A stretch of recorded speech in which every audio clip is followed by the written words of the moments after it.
अस्सलाम वालेकुम। आज का सवाल है, औरत का अपने घर की नमाज की जगह मस्जिद बैत में एतिकाफ के बारे में। इस मसला में अहनाफ की राय ये है कि औरत के लिए घर में अपनी नमाज की जगह में एतिकाफ करना जायज़ है, क्योंकि उसका मस्जिद यही है। क्योंकि मस्जिद का मानी है सजदा की जगह, और उसके लिए सजदा की जगह यही जगह है जहाँ वो नमाज पढ़ती है। लेकिन जुमहूर उलमा कहते हैं कि औरत का अपने घर की नमाज की जगह में एतिकाफ सही नहीं है। यही जुमहूर उलमा यानी मालिकी, शाफी और हनबला का मजहब है। अब बात करते हैं दलाइल से। अव्वल, कुरान से दलील अल्लाह ताली का फरमान है, और अपनी बीवियों से मुबाशरत न करो जबकि तुम मसाजिदों में एतिकाफ किए हुए हो। ये अल्लाह की हुदूद हैं, लिहाजा उनके करीब भी न जाओ। इसी तरह अल्लाह लोगों के लिए अपनी आयत बयान करता है ताकि वो तक़वी अख्तियार करें। इस आयत में मसाजिद से मुराद वो मकामात हैं जो नमाज के लिए बाकायदा बनाए गए हों। औरत के घर में जो नमाज पढ़ने की जगह होती है वो मस्जिद नहीं होती, क्योंकि वो नमाज के लिए बाकायदा मस्जिद के तौर पर तामीर नहीं की गई,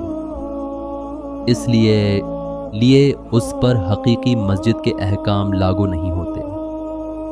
दोम, सुन्नत से दलील हज़रत आयशा रज़ी अल्लाहु अन्हा से रवायत है कि हज़रत मोहम्मद सल्लल्लाहु अलैहि वसल्लम एतिकाफ फरमाया करते थे, और आपकी बाज़ अज़वाज भी आपके साथ एतिकाफ करती थीं। उनमें से एक मुस्तहाज़ो थी और उन्हें खून आता था, इसलिए वो कभी अपने नीचे खून के लिए तश्त रख देती थी। वजह इस्तिदलाल, हज़रत मोहम्मद सल्लल्लाहु अलैहि वसल्लम ने अपनी ज़ौजा को मस्जिद में एतिकाफ करने की इजाज़त दी, हालांकि वो मुस्तहाज़ा थी। ये यकीनन आप सल्लल्लाहु अलैहि वसल्लम के हुक्म या इजाज़त से ही था। अगर घर में एतिकाफ जायज़ होता तो आप सल्लल्लाहु अलैहि वसल्लम उन्हें मस्जिद में एतिकाफ करने का हुक्म ना देते, बल्कि घर में करने का कहते, क्योंकि ये आसान भी था, सहल भी था, और मस्जिद को नजासत से बचाने का भी सबब था।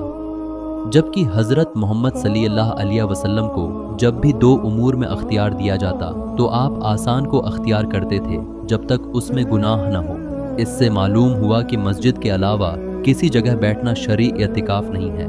हज़रत आयशा रज़ी अल्लाहु अन्हा से दूसरी रवायत है, हज़रत मोहम्मद सल्लल्लाहु अलैहि वसल्लम ने रमज़ान के आखिरी अशरा में एतिकाफ का इरादा फरमाया। आयशा रज़ी अल्लाहु अन्हा ने इजाज़त मांगी तो आप सल्लल्लाहु अलैहि वसल्लम ने इजाज़त दे दी। फिर हफ्सत रज़ी अल्लाहु अन्हा ने भी इजाज़त चाही और उन्हें भी इजाज़त मिल गई। जब ज़ैनब बिन्त जहशन रज़ी अल्लाहु अन्हा ने ये देखा तो उन्होंने भी मस्जिद में एक क़ीमा लगाने का हुक्म दिया। हज़रत मोहम्मद सल्लल्लाहु अलैहि वसल्लम जब नमाज पढ़कर वापस आए तो खैमे देखकर फरमाया, ये क्या है? लोगों ने बताया, आयशा, हफ्सत और ज़ैनब के खैमे हैं। आप सल्लल्लाहु अलैहि वसल्लम ने फरमाया, क्या उन्होंने इससे नेकी का इरादा किया है? फिर आप सल्लल्लाहु अलैहि वसल्लम ने उस साल एतिकाफ नहीं किया और बाद में शवाल के महीने में 10 दिन एतिकाफ किया। अगर उन उम्महात अल-मोमिनीन का मस्जिद के अलावा किसी और जगह एतिकाफ मुमकिन होता तो वो मस्जिद में खैमे लगाने की ज़रूरत महसूस न करते, जैसे कि उन्होंने नमाज के मामले में मस्जिद की जमात के बजाय अपने घरों में नमाज पढ़ने पर इक्तिफा किया।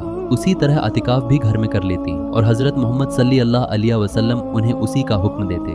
क़ियासी दलील ये है कि एतिकाफ एक इबादत और कुर्बत का अमल है जिसके लिए मर्द के हक़ में मस्जिद शर्त है, लिहाजा औरत के हक़ में भी मस्जिद शर्त होगी, जैसे तवाफ़ के लिए मस्जिदुल हराम शर्त है। औरत घर में नमाज की जगह हकीकी या हुक्मी मस्जिद नहीं होती और न ही शरीयत में उसे मस्जिद कहा जाता है। अहम बात, अगर कोई औरत आखिरी इशरा में लोगों से किसी कमरा में किनारा कशी अख्तियार करे ताकि इबादत करे तो ये जायज़ है, इसमें कोई कुबाहत नहीं, लेकिन इस पर एतिकाफ का इतलाक नहीं हो सकता। वल्लाह आलम। मज़ीद ऐसे सवालात के लिए कमेंट करें और चैनल को सब्सक्राइब करके बेल आइकन को प्रेस करें ताकि नई वीडियोज़ आप तक पहुंच सकें।